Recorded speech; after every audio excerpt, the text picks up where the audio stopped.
Welcome to 2K Moms Kitchen. இன்னைக்கு என்ன பண்ண போகிறோன்னு பார்த்துடலாமா? டடா, மீஷோ ஃபைன்ஸ். உள்ளே என்ன இருக்குன்னு ஒரே ஆர்வமாக ஓப்பன் பண்ணிகிட்ருக்கேன். சாரி ஆர்டர் போட்ட ப்ராடக்ட் எப்படி வந்திருக்குன்ற ஒரு ஆர்வம். சாமான் கழுவுறது ரொம்ப கஷ்டம், அதுலேயும் இந்த பூஜை சாமான் கழுவுறது பயங்கர கஷ்டம். குடிச்சிடக்கூடாது. Wait and watch. என்ன சொல்கிறேன்னு ஃபுல்லாக கேட்டுக்காங்க. ஃபர்ஸ்ட் வந்து இந்த ப்ராடக்ட் நான் மீஷோவில் தான் ஃபைண்ட் பண்ணியிருந்தேன். இந்த மாதிரி இருக்கிற இது வந்து ஒரு செம்பு பாத்திரம், காப்பர் அண்ட் பிரேஸ் ரெண்டுத்துக்குமே வந்து இது வந்து பளிர்னு ஆயிருன்ற மாதிரி போட்டிருந்தது. என்ன நடக்குதுன்னு பார்த்துடலாம். Wait and watch.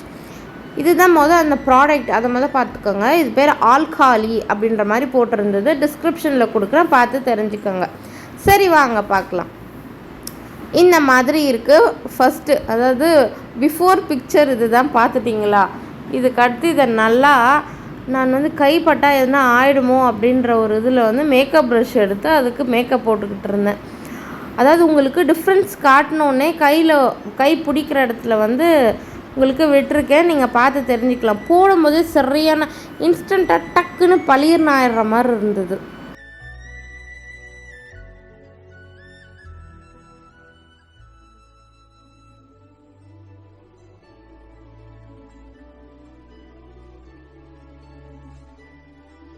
தெரியுதா? நான் கை வச்சுருக்க இடமும் மேலே இருக்கிறதும் டக்குன்னு இன்ஸ்டண்ட்டாக பளிர்னு ஆச்சு. சரி, ஓகே, நம்ம சாதிச்சுட்டோம்னா மாறா அப்படின்ற மாதிரி இருந்தது. கண்டுபிடிச்சிட்டோம். உங்களுக்காகவும் ஒரு ப்ராடக்ட் வந்து வெளியில் வந்திருக்கு அப்படின்னு ஒரு ஹாப்பி பண்ணிவிட்டு ஒரு நைட்டு பார்க்குறேன், எங்கடா நம்ம பளிர்னு இருந்ததே தொலைக்கணா போ அப்படின்ற மாதிரி இருந்தது. இதுதான் நான் சொன்னல, ஆல்காலி அப்படின்னு சொல்லி போட்டிருக்கு. லிங்க் டிஸ்கிரிப்ஷனில் கொடுக்குறேன், பார்த்துக்கோங்க. இது என்னென்னா, எல்லாம் பண்ணி முடிச்சுட்டு லாஸ்ட்டாக இன்ஸ்ட்ரக்ஷன்ஸை படிக்கிறேன். இன்ஸ்ட்ரக்ஷன்ஸை படி தான் நானும் பண்ணியிருக்கேன். என்னென்னா, அவங்க கை வச்சு யூஸ் பண்ணிக்கலாம், கைக்கு எதுவும் இல்லை, சேஃப் தான் அப்படின்ற மாதிரி பளிர்னு தெரியுதுல்ல. சரி, ஓகே, நானும் அந்த மாதிரி தான் ட்ரை பண்ணியிருந்தேன். நம்ம இன்ஸ்ட்ரக்ஷன்ஸை படிக்காமல் ஒழுங்காக பண்ணியிருந்தாவே கரெக்டாக தான் இருந்திருக்கும் போல் இருக்குது.